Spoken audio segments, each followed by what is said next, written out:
ഇവിടെ ഈ പെണ്ണ് വഴിയിലൂടെ നടന്നു പോകുമ്പോൾ ഒരു സ്ട്രേഞ്ചർ ആയിട്ടുള്ള ആള് വന്നിട്ട് അവളെ കഴുത്തിലായിട്ട് ഇഞ്ചെക്ട് ചെയ്യാണ്. ഇതെല്ലാം കണ്ടുകൊണ്ട് ആ ഒരു അപ്പൂപ്പനവിടെ മാറി നിൽക്കുന്നുണ്ടായിരുന്നു. ഈ ഇഞ്ചെക്ട് ചെയ്തതും ആ ഒരു പെണ്ണിനാന്ന് വെച്ചാൽ മഴക്കം വരുന്നുണ്ട്. അതുപോലെ തന്നെ അവൾ അവിടെ തല കറങ്ങി വീഴാൻ പോകുമ്പോഴേക്കും ഈ ഇഞ്ചെക്ട് ചെയ്ത ആള് തന്നെ അവളെ താങ്ങി പിടിച്ച് എങ്ങോട്ടോ കൊണ്ടുപോകാനായിട്ട് നോക്കാണ്. ഇതെല്ലാം കണ്ട അപ്പൂപ്പൻ ഓടി അവരുടെ വഴി തടയുന്നുണ്ട്. എന്നാൽ അയാൾ പറയാണ്, ഇതെന്റെ പെങ്ങളാ, അവളെന്തോ രാവിലെ ഫുഡ് കഴിക്കാത്തതുകൊണ്ടാണെന്ന് തോന്നുന്നു തല കറങ്ങി വീണത്, ഞാൻ അവളെ വീട്ടിൽ കൊണ്ടുപോട്ടെ എന്ന് പറയാണ്. അത് കേട്ട ആ ഒരു അപ്പൂപ്പനും, നീ ഇപ്പോൾ ഇവിടെ എന്തൊക്കെയാണ് ചെയ്തതെന്ന് ഞാൻ നന്നായിട്ട് കണ്ടിട്ടുണ്ട്, നിന്റെ ഉദ്ദേശം എന്താണെന്ന് എനിക്ക് മനസ്സിലായെന്നും പറയാണ്. അത് കേട്ട അയാള്, ഉദ്ദേശം എന്താണെന്ന് മനസ്സിലായെങ്കിൽ പിന്നെ വഴി നിന്ന് വഴി തടയുന്ന എന്തിനാ, അങ്ങോട്ട് മാറി നിൽക്ക് കിളവാന്നും പറഞ്ഞ് ഒരു ചവിട്ട് കൊടുക്കാണ്. അത് ഇത്തിരി വയസ്സായ അപ്പൂപ്പനായതുകൊണ്ട് തന്നെ അപ്പൂപ്പനെ അയാളോട് ഫൈറ്റ് ചെയ്ത് നിൽക്കാൻ പറ്റില്ല എന്ന് നന്നായിട്ട് അറിയായിരുന്നു. ഇയാളാന്ന് വെച്ചാൽ ആ പെണ്ണിനെ താങ്ങി പിടിച്ച് അവന്റെ കാറിൽ കൈയിരുത്തി കാർ എടുത്ത് പോകാനായിട്ട് നോക്കാണ്.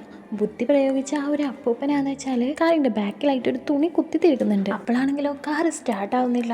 എന്താണ് സംഭവിച്ചതെന്ന് നോക്കാൻ വേണ്ടിയിട്ട് അയാൾ കാറിൽ നിന്ന് പുറത്തിറങ്ങി ബാക്കിലായിട്ട് വന്ന് നോക്കുന്നുണ്ട്. പിന്നീട് എന്ത് സംഭവിച്ചെന്ന് അറിയുന്നതിന് മുമ്പ് നിങ്ങൾക്ക് നിങ്ങളുടെ മുത്തശ്ശനെ ഇഷ്ടമാണെങ്കിൽ ഐ ലവ് മൈ ഗ്രാൻഡ് ഫാദറിന് ഒന്ന് കമന്റ് ചെയ്തേക്കണേ. നമുക്ക് ഒരുപാട് ഓർമ്മകളും ഉണ്ടാവൂലേ, അതും ഒന്ന് കമന്റ് ചെയ്തേക്കണേ. ആ ഒരാള് ബാക്കിൽ വന്ന് നോക്കുമ്പോൾ അവിടെ തുണി തിരികിയിരിക്കുന്നത് ആ ഒരാൾ കാണുന്നുണ്ട്. അവ വേഗം തന്നെ ആ തുണി തിരികിയത് മാറ്റിയിട്ട് കാറിലേക്ക് വേഗം പോകാമെന്ന് നോക്കുമ്പോഴേക്കും ആ ഒരു അപ്പൂപ്പൻ വന്നിട്ട് കാർ എടുത്തോണ്ട് പോവാണ്. അതായത് ആ പെൺകുട്ടിയുള്ള കാർ എടുത്ത് അയാൾ പോവാണ്. അങ്ങനെ ആ ഒരു അപ്പൂപ്പൻ ആ ഒരു പെൺകുട്ടിയെ സുരക്ഷിതമായി വീട്ടിലേക്ക് തന്നെ കൊണ്ടുവന്നാക്കുന്നുണ്ട്. ആ ഒരു പെൺകുട്ടിയുടെ ലൈഫ് തന്നെ ഈ ഒരു അപ്പൂപ്പൻ സേവ് ചെയ്യാണ്.